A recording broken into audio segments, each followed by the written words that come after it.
A senior CIA officer who had a very unusual career in the agency. It was that unusual career that caught my interest, I think, as well as the memoir that he published subsequently, which is a very unusual read in its own right, and I commend it to you highly. And Glenn has brought some copies of his book for any of you who haven't had a chance to see it in one of the local bookstores. But the unusual career is really this in a nutshell, that Mr. Carle was a graduate of an Ivy League university, which was the norm in the CIA, and I think is probably no longer norm. And then went on for much of his career to serve on one side of what is still, I gather, a bit of a divided house at this Central Intelligence Agency, which is the operations side. So the operations people are the people who are kind of in the front lines of intelligence gathering for the CIA at home and abroad. They have a particular culture, I think it's fair to say, and the Directorate of Operations is where Mr. Carle first made his home. In the CIA, what was unusual about his career, aside from the many different kinds of assignments, some of which he'll talk about, is that he at a later stage in his career, then moved across the CIA into their other culture, which is the analytical assessment side of the Central Intelligence Agency, and was the Deputy National Intelligence Officer for Transnational Threats. This is the formal title. What that really means in practice is that Mr. Carle was really the senior kind of expert on terrorism, among other issues, principally terrorism, for the entire intelligence community in that capacity for the National Intelligence Council, which is a kind of umbrella organization that is meant to function to provide senior level intelligence assessments. After he retired from the CIA, he published a memoir called The Interrogator and Education. And as with all CIA memoirs, it comes with the inevitable redactions, but not too many of them. And it's always fun to try and read between the lines. And perhaps Mr. Carle will tell us a little bit at some point, either in the formal remarks or in the Q&A to follow, what it's like to try and publish a memoir after long service in the CIA. The fortunate thing is that it's possible to publish memoirs after long service in the CIA, and this is one of the things that distinguishes the American intelligence community from, alas, our own. So I'm going to turn it over to Glenn, and I'm very grateful that he could come up. And he's going to talk for about 30 minutes or so, and then we'll open it up to the audience for Q&A. Okay? So welcome. Glenn. Thank you.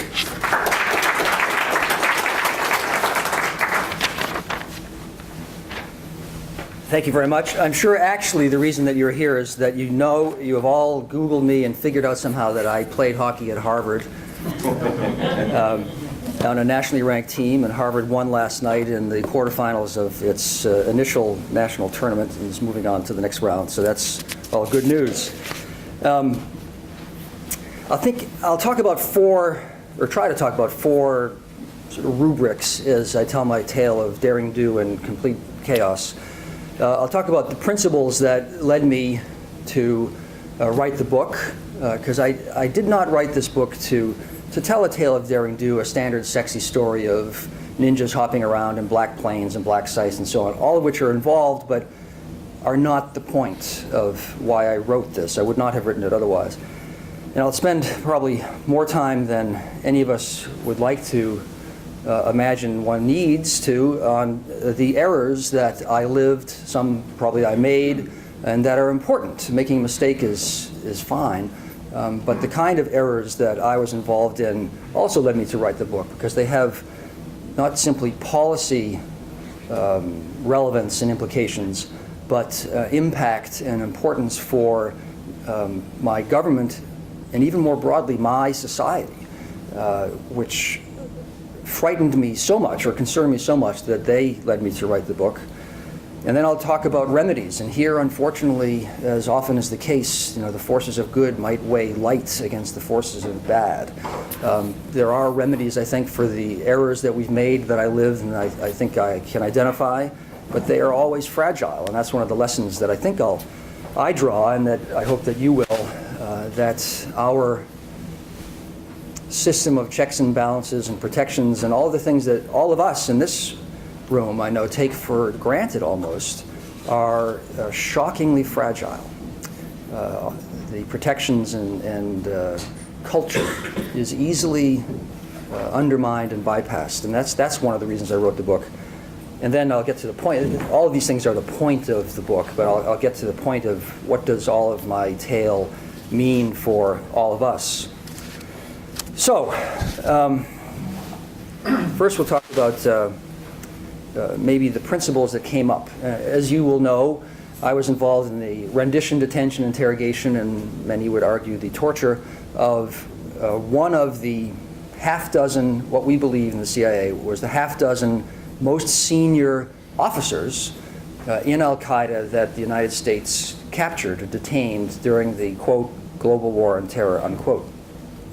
This was a really big fish. We called him at the time an HVT, or a high-value target.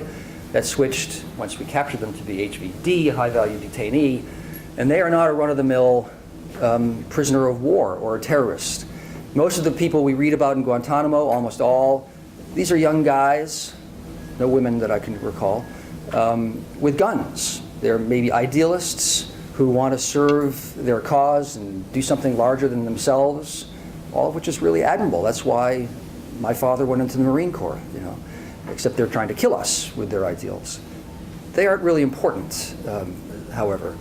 The HVTs are the officer corps. They're the small number of men who can plan, manage, and execute a terrorist operation. They tell the young guys with guns to go and kill me or you or blow up a building or something. So we captured this fellow. I was not working on terrorism directly at the moment in the fall of 2002. I was doing another assignment. And it was early morning, the beginning of the workday, and I was at my desk with papers spread out. And my boss, who was one of the top half dozen officers in the Directorate of Operations, so he was a big deal, leaned literally around the corner like that of my door. And he said, "Glenn, good morning." My head snapped up because he never would come back to my office. This was very unusual. And my reflex would have been to be flippant and to say, "Rob, why are you slumming? What brings you back here?" But I could tell this was not, his presence was a signal that something significant was happening. He did not come back. So I was professional and I said simply, "Good morning." And he said, "How is your language?" Now, I'm not allowed to write what the language was, but if you ask me what language I speak, I will tell you.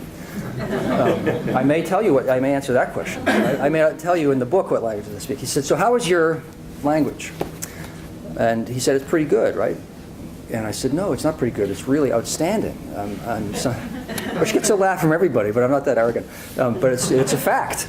I said, "Sometimes I'm taken for a native, and other times I open my mouth, say one word, and I'm instantly recognized as an American. It depends on the individual, the context, the background noise, the subject, and my mood, and so on, but it's really, really good."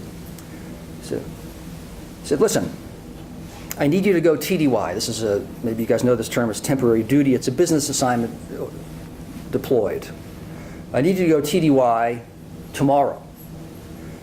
It's important for you, it's important for the CIA, and it's important for the country. Will you do it?" That's all he said.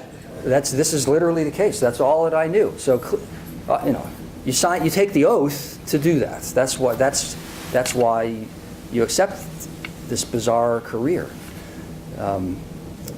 It really is the point. And people in the agency are unusually devoted to, frankly, ideals, which seems incongruous because our job is to get people to commit treason and to bug rooms and to go now assassinate people sometimes.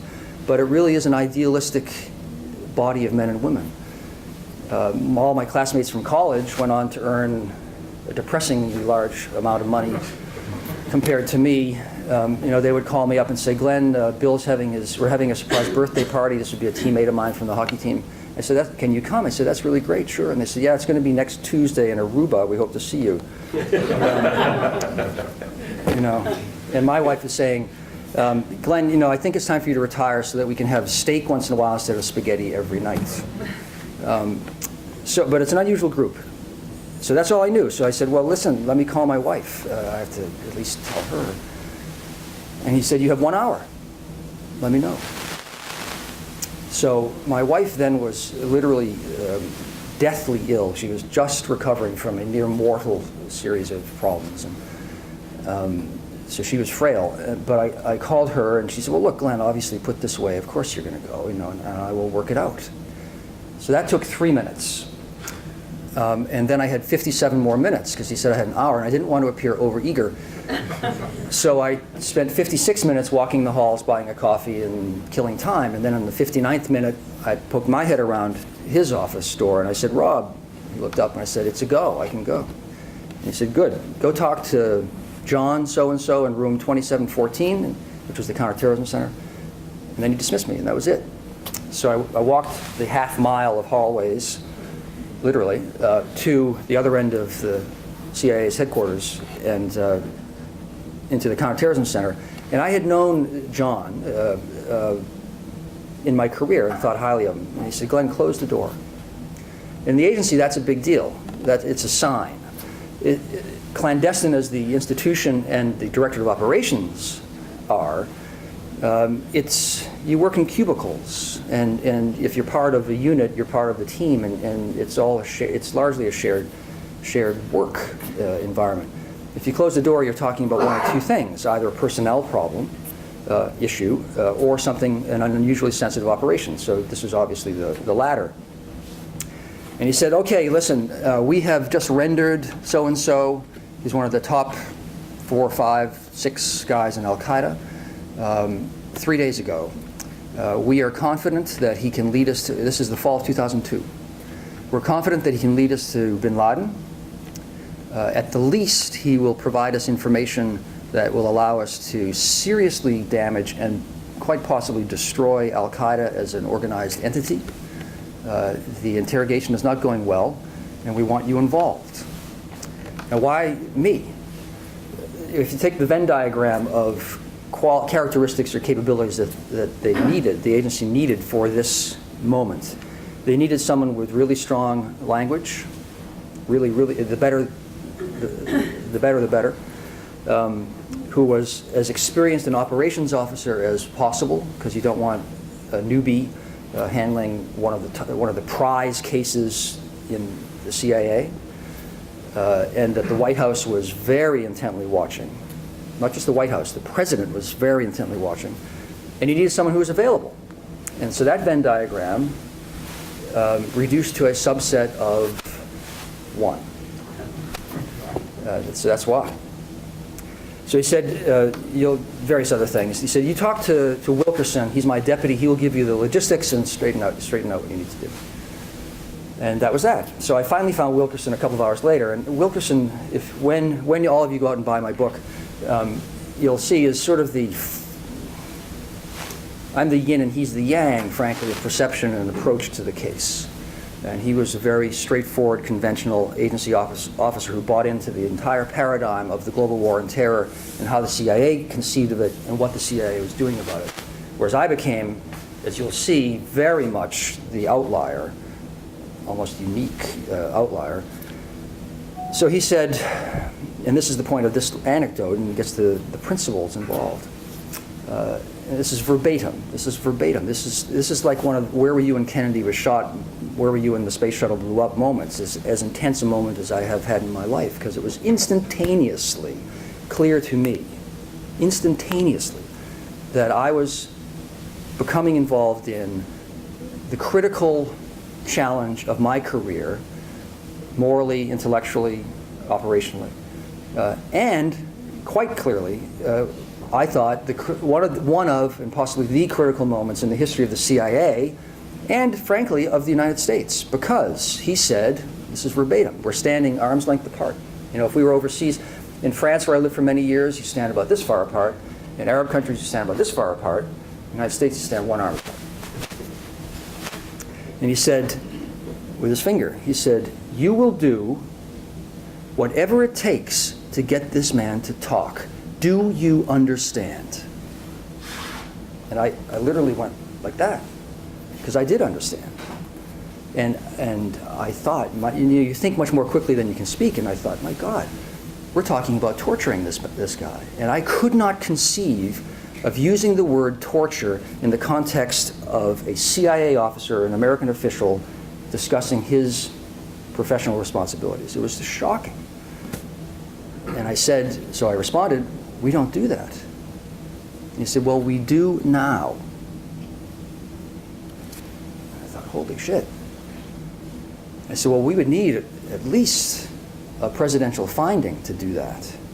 That's a term of art in the agency. That means it's a formal procedure, an authorization, that I, the President of the United States, find that it is in the national security interest of the United States that the CIA conduct Operation X, and I so order it.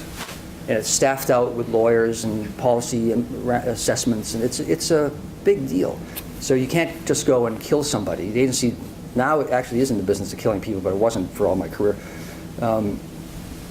You can't do these things without a direct presidential order. You can't. The agency doesn't do anything without clear orders and legal authorizations. So I said, we need at least a finding to do that. And he said, we have it. And I thought, whoa. Distinctly, my thoughts were, wow, we're at war, but everything is in order. Because he had just told me that the president had ordered this. Now, subsequently, I saw it. And this was what come to be called the torture memo written by John Yoo, who's a political hack appointee in the Department of Justice. And I read the thing, and I don't have a law degree, but I have studied constitutional law. I also know the meaning of my oath and of my Constitution. And it's a bunch of horseshit. It's political hack work. Clear. Either written by someone who does not care or does not understand the principles and the requirements of the American legal system and system of government, or who is consciously working, frankly, to usurp them. It's just clear. I can talk about the whole ideological legal origins of the global war on terror and the neoconservatives. That's another subject for my next book, maybe. And they go back, and I'm speaking literally, to the chief jurists of Adolf Hitler. I can quote, there are direct citations. Another subject. Frightening, but true. So he said, well, we have it. And I thought, wow. Well, suppose something happens that I consider, and I couldn't say, if they beat him up or they torture, I couldn't bring myself to say these things. And I said, suppose something happens that I consider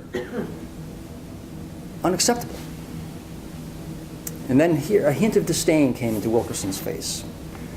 And he said, well, then you walk out of the room, and whatever happens, you didn't see. And so nothing will have happened, will it? And I remember thinking distinctly, holy shit, this is just crazy. And I also distinctly remember thinking, these were my verbatim thoughts. This is not ex post facto embroidering what my thinking was. Of all the times, I thought two things. I thought, first, okay, I've been briefed on this operation for about 3 minutes. I'm a lieutenant colonel. And I've been informed properly, competently by my counterpart here that the President, Attorney General, Secretary of State, Office of General Counsel of the White House, Director of CIA, Office of General Counsel of the CIA, Chief of the Counterterrorism Center, Director of Operations, all had formally considered, approved, authorized, and ordered the operation. And on the other side was a 3-minute briefed Glenn Carle, Lieutenant Colonel. What do you do? The orders were legal. The orders were explicit. I had been briefed for 3 minutes. The entire government had found this in the national interest. Who am I to challenge something like that with no credibility? It's a dilemma. But I thought then, this is verbatim, of all the times in my career, this is not the time to roll. And the time to risk being a pain in the ass. So I said, and I raised the question that Director of Operations officers don't think about, the lawyers are supposed to. I said, well, what about the Geneva Convention? And here he clearly became disdainful, and he said, like this, he said, well, which flag do you serve? And I remember thinking, oh boy, there's nothing further to be gained from this conversation. And then there was a couple heartbeat pause, and he said, you talk to Mary and Jane, they'll handle your logistics and get you out of here. And then he walked away, dissatisfied that I was already a bit of sand in the ocean. And then I flew off. So the issues are, what is the meaning of your oath? And how do you fulfill your orders and your duty? When you think from the first and you become aware, as I did, that your orders, duly constituted and staffed out, undermine the purpose that they are supposed to serve. And how do you achieve anything without destroying yourself? Or if you think even destroying yourself is called for, how do you do it in a way that serves some point other than self-destruction? How do you live your oath? So off I went. And here I became Franz Kafka for about 3 months. And I entered this increasingly insane world where up was down, right was left, dark was light, right was wrong, and no one knew what the hell they were doing except for me, whom all thought was simply at odds with tough tasks. And that is not the case at all. So I started to interrogate the guy, and I thought, well, how do you interrogate someone? We don't do interrogation. The agency doesn't do this. And there are two ways, because I had been interrogated as part of my training. And this is the nuts and bolts stuff that most people will read the book for, and it is important, but it is also secondary, but it is important. There are two ways you interrogate someone, basically, as the agency had us learn to cope with it so that we could maybe maintain our sanity if ourselves tortured. There are physical and psychological measures. And the physical ones I just knew from the first instant I wouldn't do. I just wouldn't do it. No, I would not do it, whatever it was. The psychological measures, however, are more subtle.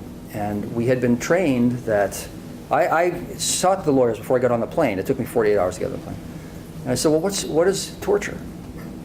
And the definition of torture for operations officers for the CIA was, this was the thumbnail synopsis of what the lawyers had worked out. If a measure is not severe, listen to the article. If a measure is not severe and lasting, it is not torture. So you think, oh, severe and lasting, if it's not that, then, well, that's a good restriction. Severe and lasting. So if I whack you in the side of the head and you have a welt the size of a golf ball that goes away after 3 days, that's not lasting, is it? If I make you crazy for a week and then you come back to yourself, that's not lasting either. So I thought, this is complete garbage, this guidance. It's a carte blanche to do anything. This is crazy. Physical measures I wouldn't do. The psychological ones I had been taught, however, by altering how do we perceive the world? Through our senses. We have 5 senses, and I'm very much an empiricist, and all this business about a priori values and so on, in philosophy, that's all garbage. It's all garbage. It is. I mean, science has shown in recent decades, if the churches, and I'm stepping on someone's toes here, will allow objective analysis, that perception is the basis of thought as well as instinct, and instinct comes from accumulated perception affecting your gene pool, and that's how we perceive the world and establish our values. We are actually animals, and our values are derived from our instincts for survival. So it's the 5 senses. That's how we perceive the world and make sense of it. But if you so we assume without thinking that there is gravity. Without it, life is inconceivable. But we don't think about it. So up is up and down is down.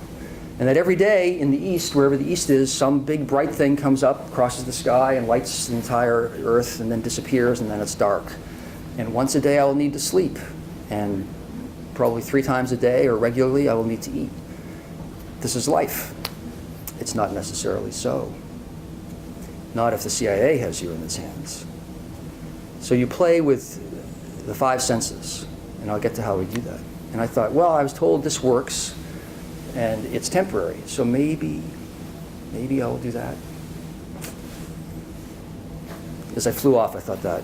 So I arrived, and I find this fellow, whom I call Captus, which means prisoner in Latin. We started to interrogate, and I'll try to continue now. And I found his answer, he was cooperative with me on the whole. You ask different kinds of questions. You ask questions when you interrogate someone you know the answer to hear what he says. It's a control, like in an experiment. You ask questions that you can ascertain the answer to, but you don't know. And you ask questions that you don't know, but you need to know, and then you go fishing. It's the fourth category. You talk about the Red Sox to see how he responds, and maybe something meaningful will come out of it, an unanticipated avenue of exploration. So that's what I did. And I found that to be an interrogator, frankly, is the same job that I'd done my whole life as an operations officer. And what was that? My job was to convince people to commit treason. And the way I get them, or one gets them to do that, is to get them to trust their life, put their life in your hand, to fall in love with you. You are the agent of all their dreams. You soothe all of their concerns. You realize all their hopes. You hold their kid, babysit for him when they have a conflict. You help them get malaria treatment when they otherwise couldn't. You help them do in their boss because they are harming your friend's career. It's the same thing as seducing a woman or seducing a man. It's the same thing. It's a human dynamic. You get into someone's heart and soul, and that you understand the person. When you fall in love, one hopes that you do this in a way to be true to the person and to meld your spirits. When you're a spy, a case officer, you do it to manipulate the person's most vulnerable qualities for your own purposes, which is really quite perverse. But that's the job. And it's the same thing in interrogation. You get into the person's mind and soul and understand him. It's all about rapport.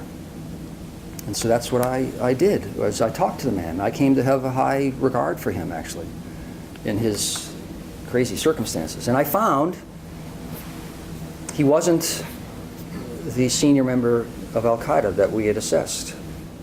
He wasn't a member of al-Qaida. He was being cooperative. There were some things he couldn't answer. And I was then told, and these are the kinds of nuts and bolts issues that people will read the book for, and they should, but they're sort of anecdotal, crazy and important as they are. So I would send back an assessment, and I would say to headquarters, I assess that he cannot answer question X and Y. And the response would be, I'm not kidding, the fact that he is not answering is proof that he is withholding information. Therefore, you will pressure him more.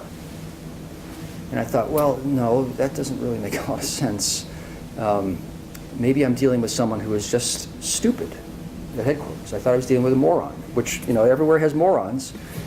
And I thought, the lack of an answer is not proof of guilt. I mean, this is like a Saturday Night Live skit. It's just unbelievable. I'm dealing with an idiot. And I had this running battle on this point. And they said, no, lack of answer, proof of guilt, pressure him more. I found 2 years later that actually I was not dealing with a moron. He was following his orders. And it was the director of operations doctrine on orders from the White House that the lack of answer was proof of guilt that calls for enhanced increased measures, which is Kafkaesque and insane. And it's true. So I thought, oh my God, this is just getting worse and worse. We have the wrong guy, and up is down, right is left, top is bottom, and truth is fiction.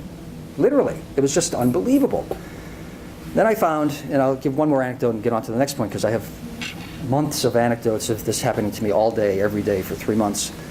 I asked the fellow a question, Captus a question, and he said, well, sir, I can answer that if you give me the documents that you seized when you kidnapped me, then, because we kidnapped the guy off the street in the Middle East. If you give me my documents, I can show you, I can find the answer for it.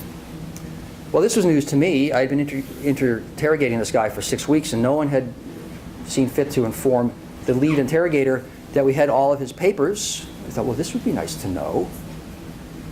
WTF. But I tried to have a poker face because theoretically the interrogator runs the show and the prisoner is at my mercy, not making me look like a fool. So I went back to headquarters and I thought, no, not to headquarters, I went back to my office at the end of the meeting. I thought, okay, all right, this is really stupid, but I run an entire interrogation team because a high-value target's a very big deal. So I had psychologists and representatives from the FBI and the CIA and the Director of Intelligence, the Director of Operations and the Department of Treasury and the Food and Drug Administration. I mean, every conceivable resource the American government had to offer was at my part of, was a resource for me to exploit because this is a big fish. So I said, Jane, she's one of my colleagues, you get a trip around the world tomorrow. You are going to go and get this guy's documents. No, I'm jumping ahead. It's even crazier than that. I sent a cable saying, case officer so-and-so, Carle would like the documents to exploit this detainee with. And the response came the next day, much appreciate your request, fully understand it, we will comply immediately. We will be pouching Captus's documents to headquarters. They will arrive in 6 to 8 weeks. And I was 8,000 miles away from headquarters. And I said, no, misunderstanding, I'm here, not there, send them here. And they said, fully understand, we'll be sending the documents immediately to headquarters via pouch. They will arrive in 6 to 8 weeks. So at that point I thought, all right, I'm dealing with yet another idiot. And Jane, you get a trip around the world. And you will leave tomorrow. And she was all geared up because it would have taken a week, because you can't just fly to point A and back to point B and back to point A if you're doing something clandestine. You have to go, by way of Antarctica or something. Change your name and all this sort of thing. So she had an exciting trip to go on. And the chief of station said, Glenn, I'm taking her away from you. I'm sorry, but there's something urgent that I need her for. So, no problem. I have a whole team. Bill, next day, you get a trip around the world. And he was called, this is truly by coincidence, but he was called back to headquarters urgently, and so I lost that part of my team. And then I thought, all right, screw it, I will go. I get a trip around the world. But I couldn't go, because if I left, the operation stopped. I was the operation at that point. So the chief said, properly, he said, Glenn, you may not go because you're mission critical and you have to stay and carry on. So in the end, I never got the documents after 3 months. It's Keystone Cops and Franz Kafka melding into one.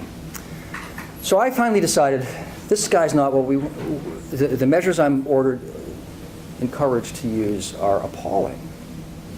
They do not work. The man we have is the wrong guy, basically. He's the one we wanted, but we misassessed him. And headquarters is not listening to anything that I say. This is all really very disturbing. And then the way things work in headquarters, it's never straightforward. Everything is staffed out behind the scenes, and then a cable will appear to make a proposal, and there will appear to be a dynamic in the open, but everything has been worked out in advance. This is how bureaucracies largely work, certainly how the Director of Operations works. So one morning my boss called me in to the office, said there's a TDY, or there's a guy from headquarters who's shown up to deliver number 2 pencils or something. There's some ostensible reason for a trip, and close the door. Close the door. And it's a very small office my boss had, and I sat, how you sit with your butt on a desk. It was the only way I could sit, and he sat behind his desk, and the other guy sat in the one chair. And he said, I'm just passing through, but we were wondering, Glenn, how would you feel about sending Captus to Hotel California, which is not its name, but the most severe interrogation facility? This was a place, even among the few of us involved in interrogation, really that you whispered about. It was a very closely held operation, fact, and it was a place of darkness and fear. This was not a good place to go. Not a good place. So we're thinking of helping you with the interrogation and transferring you and Captus to Hotel California so you'll have more leverage. We'd like your views. Well, that meant that they were basically deciding, but I still had a chance, maybe, to weigh in differently. And my view was, I said, this is a bad idea. He's cooperating. He's not as we assessed him to be. I am getting useful information from him nonetheless. Sending him there would bring everything back to ground zero. It would be gratuitous punishment and take us backwards. And I said, thank you very much. And then the guy went off to deliver his number 2 pencils. And my boss was sitting like this, leaning back. And he said, sounds to me, Glenn, like you don't have very much time. And so I thought, well, I have a couple days. And before I could do anything to answer these critical questions that headquarters specifically wanted, the cable came saying, we're sending great work to help you in your sterling performance, or this sort of thing. We're sending you and CAPTUS to Hotel California, where you will continue to exploit detainee. And so we rendered the guy again, which means we'll go through this clandestine transfer process. And there, I will now speak for a moment about the measures, the psychological measures. How do you alter someone's mind? And think of the 5 senses I mentioned about. None of that is necessarily true if you're in the hands of the CIA. So in the facility, you step in and instantaneously you are in the darkest black any of us have ever lived. So dark that I could not see my hand here. Total black. One of the rare times I've been in true, utter darkness. And then noise. And noise is disorienting, and it raises your blood pressure and your pulse and makes it harder to think. But not just any old noise. What noises do we choose? Instinctively, all of us, parents or not, will respond with stress and distress to the sound of an infant crying in pain, distress. So there would be shrieking babies, and it would be deafeningly loud and then very quiet. And the reflex is, there's an infant in pain. I must do something to help this helpless human. And then you'd hear that infant's mother whimpering and begging, don't do that to my child, please. And then you'd hear her being beaten and shrieking and falling. And then you'd hear her body being dragged away. And then you'd hear a gunshot. And then you'd hear a car crash and the cries of pain of someone who had been mutilated in a car crash. And you'd hear the sirens, and then the jaws of death sawing. And then you'd hear explosions. And then you'd hear dissonant rock. And it would all ebb and flow and surge and envelop you, always. And then you'd hear silence. And silence after that is disorienting and frightening too. It will throb in your ears. And then you play with the other senses, and I won't go through all of the things. The big one, however, is diurnal rhythm. It's our sleep. And if you mess with someone's sleep patterns, you can make that person crazy very, very fast. And it happened to me. So within 36, 48 hours, you can make someone half crazy. For the only time in my life, when I was interrogated this way as part of my training for a number of days, the only time in my life that I hallucinated, really, was when I was being interrogated. Because you're so tired, the boundaries of self, the way that we perceive the world. Here I am, you are there. Gravity is taking me that way and the sky is here. It all disappears. And I saw, when I had this happen to me, I saw monsters. And I know that there's no such thing as a monster, but I saw them. And I believed that they were there. And I had a conversation with myself. My God, there's no such thing, but they're going to kill me. I better tell my boss. And I really believed it all. And I knew it was a training exercise. This guy has been kidnapped, swept away by the CIA. And I said to him, and I was the nicest guy he ever knew while he was with us, I said to him, you don't exist anymore. I'm the CIA. I have taken you off the face of the earth, and I can do any effing thing that I want to you, and no one will ever know. And that was all true. And that's terrifying if it's real. So you mess up with someone's diurnal rhythms and they go crazy, and it will never end, so far as they know. The theory is that it makes you cooperative. That's all baloney. It's not baloney. It's offensive. It's stupid. It's wrong. It's not true. It makes you crazy. My response was typical. All of us are pretty much, in the bell curve. Most of us are within one standard deviation from the norm. And my reaction was, I went crazy. I got really angry. But I wasn't more willing to cooperate. I became angry. Screw you. I predicted, I said, this is what will happen to CAPTUS. This is how he will respond. And that's exactly what happened. He became recalcitrant, as he should have, frankly. So I opposed and objected and was offended by and to all of this stuff. And at the end, I said, this is all wrong. It's not just not working. It undermines operational success, my country's laws, the meaning of my oath, and this is all really bad. But all of that is actually secondary, and I'll get to the final parts. I thought it was bad enough that I would be involved in torture as an American official, and that our laws would be traduced, but those are secondary things. Because the bigger problem was this. After my first interrogation in Hotel California, in this crazy world of sensory alteration, I came out, and you have an after interrogation session. And the head of the facility, and people died in this facility from the things we did to them, was there to help. He said, what do you want me to do? He didn't seem very cooperative. Do you want me to increase his amenities? That's the word that he used, his amenities? Or should I make it tougher? You want me to make it hotter or colder? Should I give him food? Should I give him better food, or should I just give him water? What do you want me to do? And I said, I want you to do nothing. He said, well, no, what should I do? What should I do? I said, I want you to give him a blanket. It's cold. You will do nothing. To the extent I had any control, I stopped all of these things, to the extent I could. So I stepped out after that session. I looked out onto this moonscape. And I thought all the things that I said to you were bad, and they are not as bad as the real point of the book, which I'll point out in a moment, in just a second. So I stood there and I said, when the post-interrogation meeting ended, I walked out and stood alone by a window, staring out into the dim and fading light. I still had to drive back to the compound, and I'm in the crazy war zone in this place. And I wanted to get back, if at all possible, before it was dark.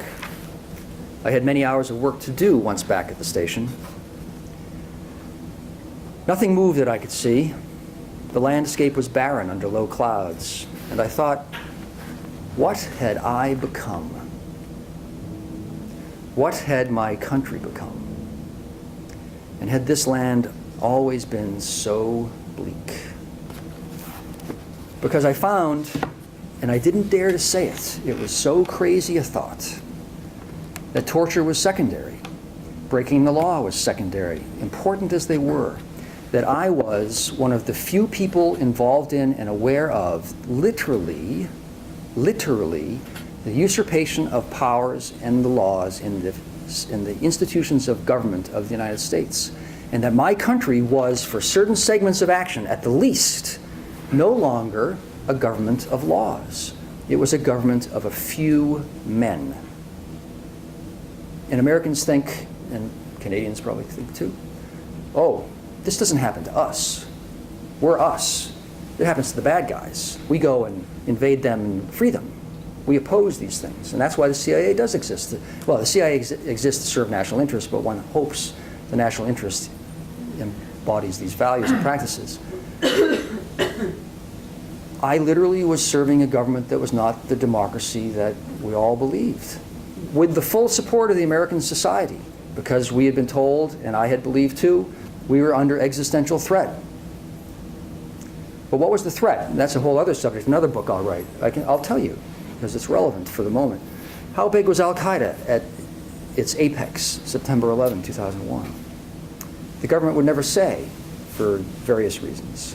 The answer is 400 to 600 people, of whom maybe 30 were like the high-value target, the officers capable of planning and executing an operation. 400 to 600 people, and the World Trade Center is hideous, and some of these people deserve to be killed. I'm not a Pollyanna. I'm not a pacifist. But do 30 or 600 people call for the 10-year full-time deployment and use of the 1.5 million Americans in uniform, dozens of thousands of operations officers, and every allied intelligence and military service in the world? Possibly not. So that's what I found was the dramatic,